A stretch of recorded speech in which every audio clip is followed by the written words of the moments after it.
You came back. Good. Pull up a chair and try not to make a sound. This is the last whisper. You've played online games with your friends 100 times. You know their voices. You know their jokes. You know exactly how they'd respond to something.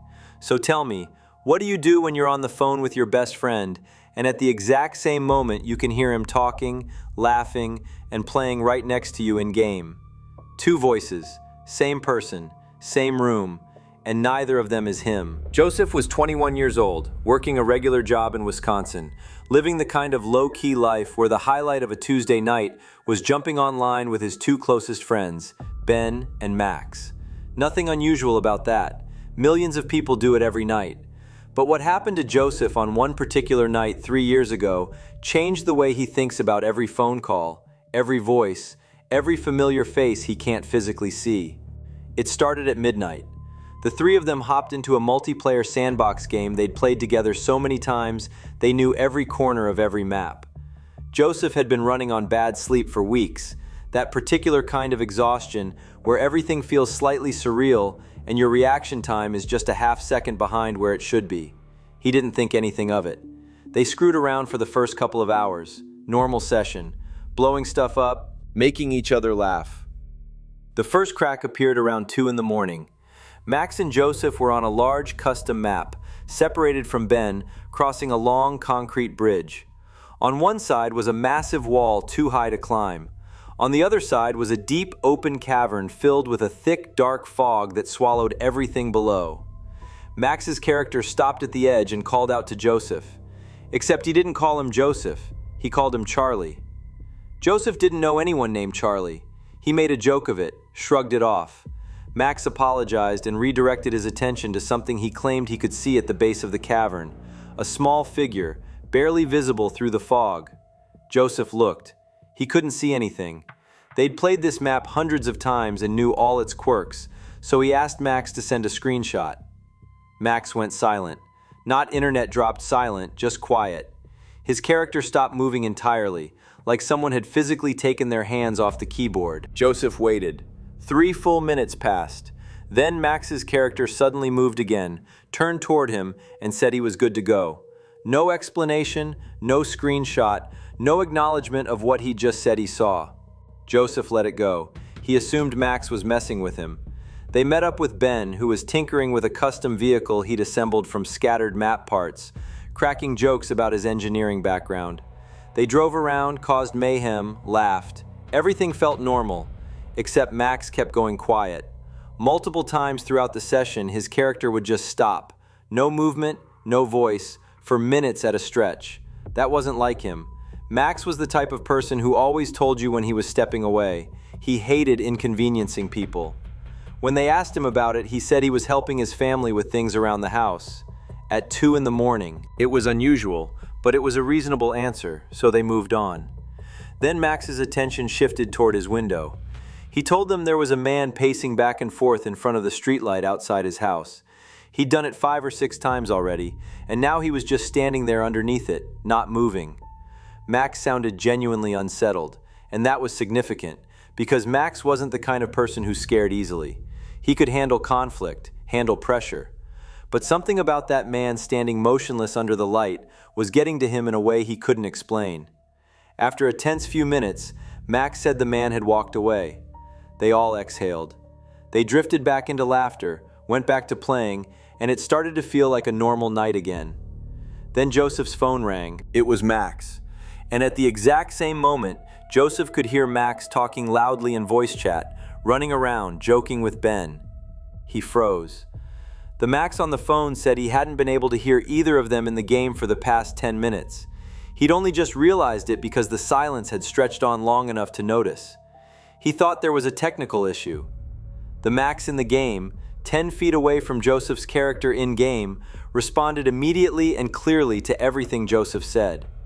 Joseph tested it. He muted his phone and spoke into his mic. The in-game Max responded perfectly, the exact kind of casual, sharp response you'd expect from him. Joseph unmuted his phone and asked the Max on the phone if he was talking in-game right now. He said no. Both Maxes responded to the same question at the same time. different answers. Joseph couldn't find a rational explanation. He couldn't figure out who was on the phone, or who was in the game, or whether either of them was actually Max. The voice on the phone genuinely sounded like his friend, confused, a little offended, the specific kind of reaction Max always had when he thought someone was pulling a prank on him. The voice in the game sounded exactly like that too. He tried to reach Ben by text, no response. In-game, Ben's character had stopped moving entirely. Then the in-game Max spoke again. He said he thought he could see something happening on the street outside, something in the road, a girl screaming. His voice shifted. The composure broke. He said it looked like an attack. He said whatever was out there had looked up, directly at his window. He said it saw him. The audio became chaotic. It sounded like Max shoved back from his desk. His breathing was loud and close to the mic. He said he didn't have his phone. It was in another room, and he needed someone to call the police. He said he was going to hide. He started to say where, and then the line exploded. Glass breaking, and a scream, a real one. The kind of sound that bypasses your brain entirely and hits somewhere older and deeper. Joseph shouted Max's name into the phone. The Max on the phone answered, calm, confused, fine. Joseph told him what he'd just heard. Max on the phone said he was nowhere near his PC. He was across the room. In the game, Max's character sat completely still. Then it moved, slowly, deliberately, and walked straight toward Joseph's character. It got close, and it started talking. Can I come in, Joseph? Can I come in, Joseph? Can I come in, Joseph? Over and over. No pause for breath, mechanical, like a loop. Joseph ripped off his headphones. The voice didn't stop. It was still there, coming from behind him, muffled, from inside his closet a few feet away. The exact same phrase, the exact same voice, repeating without stopping. He told Max on the phone what was happening. He could barely get the words out. Max told him to stay quiet and stay still. He was getting in his car and driving over. Someone in the group chat would call the police. Joseph sat frozen in his chair, listening to the thing in his closet repeat Max's voice over and over. He noticed after a while that the repetitions were getting faster, more frantic, like something escalating toward a threshold it hadn't crossed yet. He decided he had to move. The only way out of the room was past the closet. He started inching across the floor, trying not to make any sound. He got close enough to hear something else underneath the repeating voice. A soft, slow tapping on the inside of the closet door. Quiet, almost polite, like something that wanted him to open it.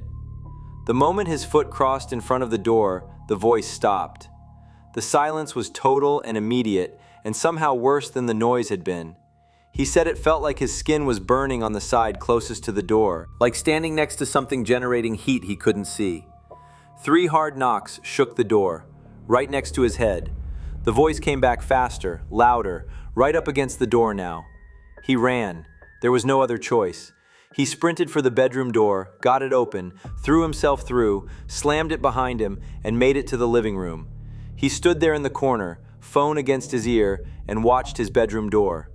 Nothing came through. Nothing touched it. The apartment went completely silent. He stayed there until the police arrived. They searched the room thoroughly.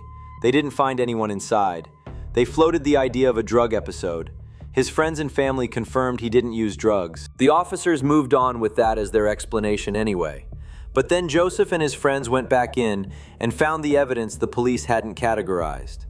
The clothes at the bottom of his closet, the hanging shirts and jackets closest to the floor, were coated in what looked like wet ash, damp, dark, and carrying a smell that Joseph said he cannot accurately describe. He only says it smelled like something dead. The same substance had been dragged across the closet door in a trail that followed the path he'd taken to the bedroom. The closet door was still open. His bedroom window was closed. Whatever had been in that closet had not left through the window. It had been in that room with Joseph for an unknown amount of time before the night even started. And when the police cleared out, it was still in there. Joseph moved out immediately. He hired movers so he wouldn't have to go back. He burned the contaminated clothes in an open field. In the days that followed, a woman was found dead in a field bordering the street in front of Max's house, mutilated. She was one of Max's neighbors, someone he recognized but had never spoken to. The details released to the public were minimal, but the timing was undeniable. Whatever had been performing as Max inside the game had described watching a woman being attacked in front of Max's house. It hadn't been making it up. It had been narrating what it was doing, in real time, through Max's voice. And then there was Ben. When they finally got Ben on the line after everything had settled, he told them he'd never received the text that night, never knew they were playing, had gone to bed early. He showed them his phone, no messages, no notifications, nothing. But in Joseph's game session, Ben had been there from the start, talking, joking, responding naturally to everything. The thing hadn't just imitated Max. It had been playing as Ben for the entire night. Joseph doesn't game online late at night anymore. None of them do. They make a point of meeting in person. And Joseph says that even now, 3 years later, something in his chest tightens every time a friend calls him on the phone. He picks up. He hears the voice. And for just a second, before the conversation settles into something familiar, he wonders, is that actually them? Here's what this story leaves behind that no explanation can fully address. Whatever this was, it didn't just mimic a voice. It knew the mannerisms. It knew the humor. It knew exactly how Max would deflect a joke, exactly how Ben would phrase a line. It passed as both of them convincingly enough that Joseph, someone who had known these people for years, couldn't tell the difference in real time. That means it studied them. It observed them long enough to replicate not just sound, but personality. And if something can do that with two people Joseph knew deeply, it can do it with anyone. It could be doing it right now. The voice on the other end of a call, the familiar laugh, the right name at the right moment, none of that is proof anymore. The question worth sitting with is this: how many times in your life have you had a conversation with someone you love, over the phone, over a game, through a screen, where you assumed it was them because it sounded like them? And how would you ever actually know the difference?